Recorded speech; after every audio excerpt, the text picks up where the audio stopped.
2025 SLST 9, 10, 11, 12 গুরুত্বপূর্ণ update রয়েছে। ভিডিওটা মন দিয়ে দেখো, আশা করি অনেক প্রশ্নের উত্তর পেয়ে যাবে। এই মুহূর্তে কতগুলো গুরুত্বপূর্ণ প্রশ্ন। রেকমেন্ডেশন লেটার দেওয়ার 90 দিন পার হয়ে গেল, এখন কি হবে? নিয়োগ কি ক্যান্সেল হয়ে যাবে? গুরুত্বপূর্ণ আপডেট রয়েছে।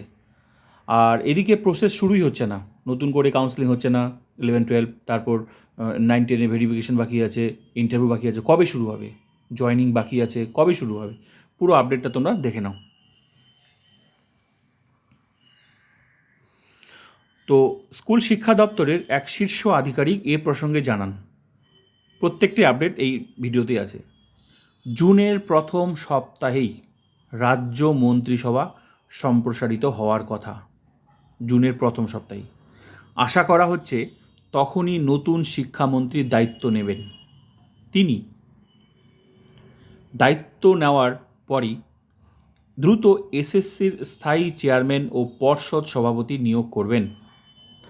তারপরই সুপ্রিম কোর্টের রায় মেনে সিদ্ধান্ত হবে। এখানে সুপ্রিম কোর্টের রায় বলতে এই যে 31শে আগস্টের মধ্যে যে অর্ডারটা আছে 2025 এসএলএসটি 9, 10, 11, 12 নিয়োগ, সেই কথাটাই বলা আছে 31শে আগস্টের মধ্যে নিয়োগ। সুপ্রিম কোর্টের রায় মেনে সিদ্ধান্ত হবে। তবে তিনি আশ্বাস দিয়েছেন এসএসসির বিধিতে যে 90 দিনের কথা বলা আছে, এই যে 90 দিন নিয়ে তোমরা টেনশনে আছো না, সেটা একেবারেই প্রার্থীদের হিসেবে, মানে ক্যান্ডিডেটের, মানে 90 দিনের হিসাবটা অ্যাকচুয়ালি ক্যান্ডিডেট। প্রসেস মনে করো চলছে, সব কিছুই হচ্ছে, তুমি রেকমেন্ডেশন লেটার নিয়েছো, কিন্তু তুমি নেক্সট ধাপে তুমি যাচ্ছ না, অ্যাপয়েন্টমেন্ট লেটার বা ভেরিফিকেশন প্রক্রিয়ায় তুমি যাওনি। তো এর ফলে তুমি আর দাবি করতে পারবে না, মানে তোমার দাবি শেষ, তোমাকে ক্যান্সেল করে দেবে, কারণ তুমি 90 দিনের মধ্যে তুমি যাওনি।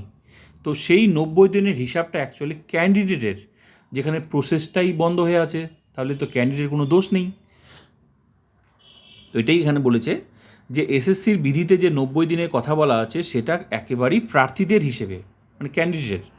প্রাতিষ্ঠানিক মানে এসএসসি পর্ষদ সমস্যা হলে, যেহেতু পুরোটাই তো বন্ধ হয়ে আছে, ঠিক আছে, সমস্যা হলে সেই দিনক্ষণ আরও 60 দিন বাড়ানোর সংস্থান রয়েছে।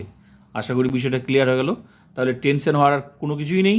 তাহলে এই যে 60 দিন আরও বাড়াতে পারে, সেটা কিন্তু এগুলোর জন্যই, যেহেতু পুরো প্রসেসটাই তো বন্ধ হয়ে আছে, ভোট হলো, ঠিক আছে, তো এখানে তারপর সরকার চেঞ্জ হলো, পুরো প্রসেসটা তো মানে এটা স্বাভাবিক বন্ধ হয়ে আছে।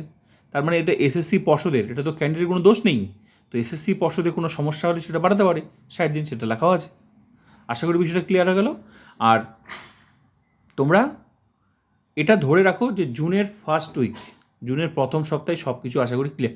আমি কালকেও একটা ভিডিও দিয়েছি, সেখানেও বলেছি যে বেশিরভাগ সময় এই মুহূর্তে যেহেতু এসএসসিতে চেয়ারম্যান নেই, পার্মানেন্ট চেয়ারম্যান নেই, যিনি সেক্রেটারি ওনাকে দায়িত্ব দেওয়া হয়েছে। আপাতত শিক্ষামন্ত্রী নেই, পর্ষদ সভাপতি, পার্মানেন্ট সভাপতি নেই। তো যা বোঝা যাচ্ছে যে পার্মানেন্ট এই মোটামুটি জুনের প্রথম সপ্তাহে সব কিছু ক্লিয়ার হয়ে যাবে, প্রসেস কিন্তু শুরু হয়ে যাবে। তাই নেগেটিভের কিছুই নেই, প্রসেস শুরু হবে তোমাদের, ঠিক আছে। আর খুব তাড়াতাড়ি আশা করি জুনের প্রথম সপ্তাহে তোমরা সব কিছু মানে দেখতে পাবে, কারণ প্রথম সপ্তাহে মন্ত্রিসভা গঠন হয়ে যাচ্ছে, ঠিক আছে। তারপরই তোমরা আশা করি প্রসেসে সব কিছুই দেখতে পাবে। তবে এটা একটা পজিটিভ দিক, ঠিক আছে। আর আগেও শুরু হতে পারে, যদি এখন কী বলে মুখ্যমন্ত্রী যদি ডিপার্টমেন্টকে যদি বলে দেয় যে আপনারা প্রসেস চালু করে দিন, হতেও পারে। তো সম্ভাবনা সবচেয়ে বেশি যে ওই এসএসসির পার্মানেন্ট চেয়ারম্যান, প্লাস যেহেতু বিশাল বড় প্রসেস, কাউন্সিলিংয়ের ব্যাপার আছে, তাই না, এদিকে 9, 10 ভেরিফিকেশন বাকি আছে, তো প্রসেস এগুলো তো পার্মানেন্ট চেয়ারম্যানকে দায়িত্ব নিতে হবে। তারপর ইন্টারভিউ বাকি আছে 9, 10। তো বেশিরভাগ সম্ভাবনা কিন্তু এই পার্মানেন্ট চেয়ারম্যান ও পর্ষদ সভাপতি। আর 90 দিনের যে ব্যাপারটা আশা করি ক্লিয়ার হয়ে গেল। তো ভিডিওটা ভালো লাগলে like, comment, subscribe and share.